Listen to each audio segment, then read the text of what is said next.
நல்லது செஞ்சா நல்லது கண்டிப்பா திரும்பி வரும். அன்புடைய பிள்ளைகளே, இன்றைக்கு உங்களுடைய வாழ்க்கையில நன்மைகள் ஏன் வரவில்லை என்று சொல்லி யோசிக்கிறீங்களா? பிறருக்கு நன்மை செய்து பாருங்களேன், உங்களுக்கும் பெரிய நன்மை வரும். உலகத்திலேயே ரொம்ப புகழ்பெற்ற ஒரு தர்பூசணி வியாபாரி இருந்தார். அவருடைய தர்பூசணி பாத்தீங்கன்னா ரொம்ப ஃபேமஸ், ரொம்ப டேஸ்ட்டுங்க. அவருடைய தர்பூசணியை வாங்குறதுக்காக வெளி உலகத்துல இருந்து நிறைய பேர் ஆர்டர் கொடுப்பாங்க. அவருடைய அந்த தர்பூசணி சீசன் வந்துருச்சுன்னா எல்லாரும் போட்டி போட்டுக்கிட்டு அவருடைய தர்பூசணியை வாங்குவாங்க. ஆனா அவருடைய சீக்ரெட் என்ன தெரியுமா?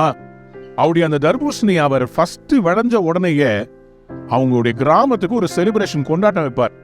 என்ன கொண்டாட்டம்? யார் வேணாலும் இந்த முதல் விளைச்சல்ல இருக்கிற இந்த தர்பூசணியை சாப்பிடலாம். அவர் எல்லாரும் தாராள பிரபுன்னு பெயர் வச்சாங்க. ஏன்னா அவர் எல்லாருக்கும் தர்பூசணியை கொடுக்கிறாரு.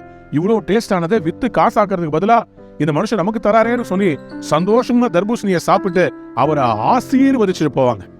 ஆனா அவர் ஒரு கண்டிஷன் மட்டும் வச்சிருப்பாரு. என்ன வச்சிருப்பாருன்னா, தர்பூசணியை சாப்பிடலாம், ஆனா கொட்டைய கரெக்டா ஒரு கிண்ணத்துல துப்பி அதை அந்த ஓனர்கிட்ட கொடுத்துடணும்.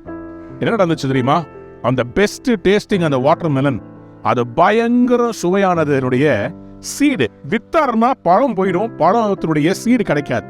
ஆனா இவர் தாராள குணத்தோட மக்களுக்கு சாப்பிட கொடுத்த போது அவர்கள் விட்டு சென்ற அந்த விதைகள் இருக்குதுல்ல, அதை எடுத்து போட்டா அடுத்த வருஷமும் அதே நல்ல தர்பூசணி, வேற புதுசான சீடு இல்லைங்க, நல்ல தர்பூசணியுடைய அதே விதைகளை விதைக்கும் போது ஒவ்வொரு வருஷமும் அவருக்கு பெஸ்ட் தர்பூசணி, பெஸ்ட் வாட்டர் மெலன்ஸ் கிடைச்சதாம். இதே மாதிரிதான் நம்முடைய வாழ்க்கையிலையும் நம்ம கடவுள் நமக்கு கொடுக்கிற எல்லா கொடைகளையும் ஆசீர்வாதங்களையும் பெற்றுக்கொண்டு அது மற்றவர்களுக்கு நம்ம கொடுக்கும் போது அது நமக்கே நன்மையாக திரும்பி வரும்.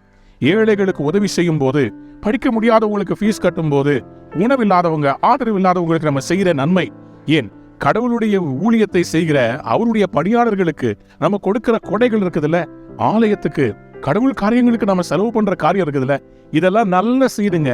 நீங்க போடுறது உங்களுக்கு திரும்பி கடவுள் கொடுப்பார். ஏழைக்கு இறங்குகிறவன் கர்த்தருக்கு கடன் கொடுக்கிறான் என்று வேதம் சொல்கிறது. அவன் கொடுத்ததை இவர் திரும்பி கொடுப்பாராம். ஆம் பிரியமானவர்களே, கலாத்தியர் 6:9 இன்னைக்கு நான் உங்களுக்கு தீர்க்க தரிசனமா கொடுக்க விரும்புகிறேன். I want to give you Galatians 6:9. Let us not be weary in well doing, for in due season we shall reap if we faint not. ஏற்ற காலத்தில் நாம் அறுப்போம். எப்படி? நாம் விசுவாசம் உள்ளவர்களாய் விதைக்கும் போது நிச்சயமா ஏற்ற காலத்தில் உங்களுக்கு ஒரு அறுவடை கொடுப்பார். கொடுப்போம், ஆசீர்வாதத்தை பெற்றுக்கொள்வோம். God bless you. Have a wonderful day. Amen.